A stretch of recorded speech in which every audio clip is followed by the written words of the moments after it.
Alabat Island National High School responds undeniably to the global quest of catalyzing an eco-friendly school environment. Its local enabling values KKKDM, kabutihan, katatagan, sipagan, disiplina at malasakit, really motivates all to strive excellence in going for green, thinking for green, and living for green that will surely make this school a heaven and rendezvous for everyone seeking for solace and free-vexed environment. Known for its battle cry, a school shining from a distance. Be green, love green, nurture nature.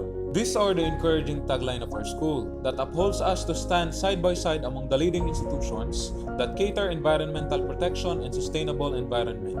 Alabat Island National High School has been implementing values-driven innovations, programs, guidelines and policies that surely safeguard its internal and external access toward achieving a sustainable and eco-friendly school environment. A creative way of recycling plastics into useful environment-friendly and affordable bricks. Initiated by Menro of LGU Alabat and AIDS as partners in materializing the innovation. The innovation helped reduce solid waste in school and community and produce low-cost pavements. One-of-a-kind Brigada Eskwela unfolds.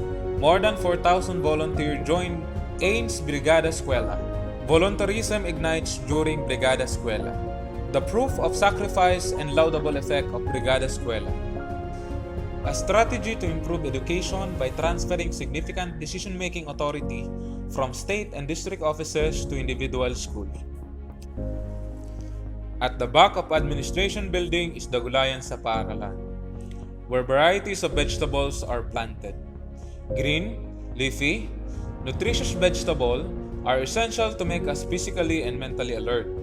Students initiatively planted this vegetable, for they knew the benefits that they could get from this and eventually, in adhere to our goal, bawat bata may halamang kinakalingan. The astounding scenic view of school attracts tourists to visit AINS and feel the bountiful gift of nature.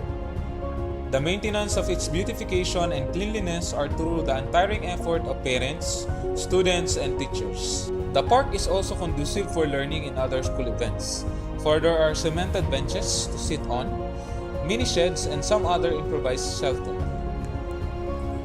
Presence of functioning eco-clubs serves as a significant venue for student actions and movements towards safeguarding, protecting, and conserving the environment for future generations.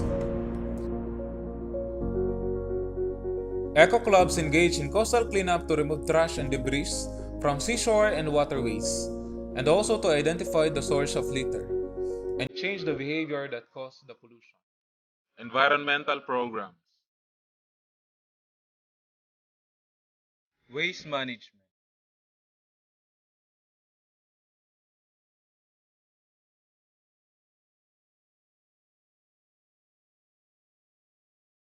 Electricity conservation.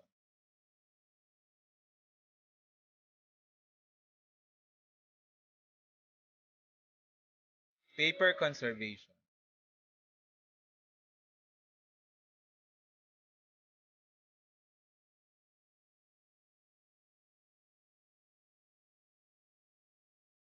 Pollution prevention.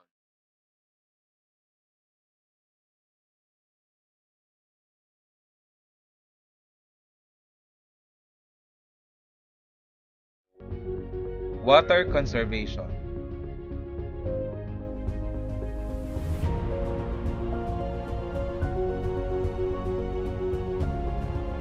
Greening.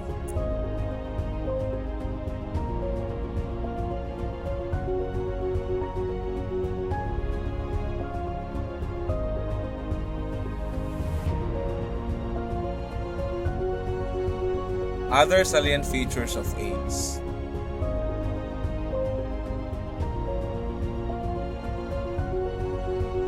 Other environmental and natural resources management program.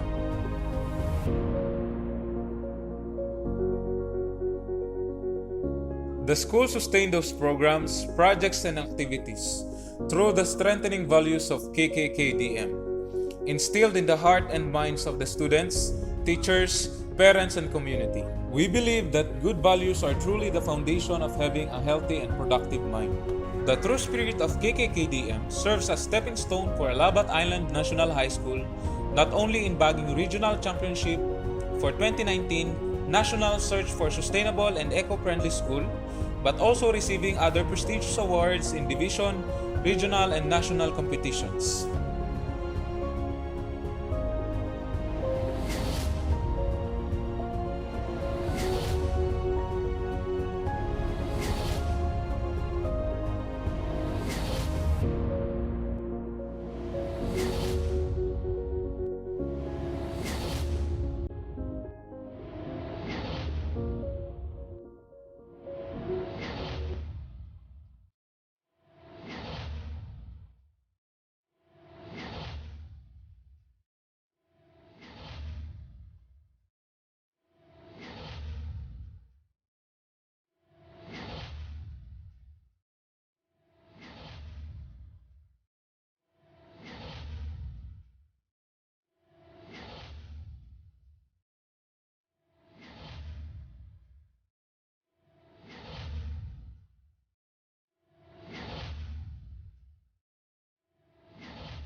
Being a sustained and eco-friendly school, it offered our learner more opportunities to discover themselves in a more conducive and greener learning environment. Notable changes and great impact on educational institution are demonstrated through reduced absenteeism, dropout reduction, increased mean percentile score in subject area, increased participation of stakeholders, participation in school waste reduction program, active involvement in school disaster waste reduction program, actual practice of water and energy conservations.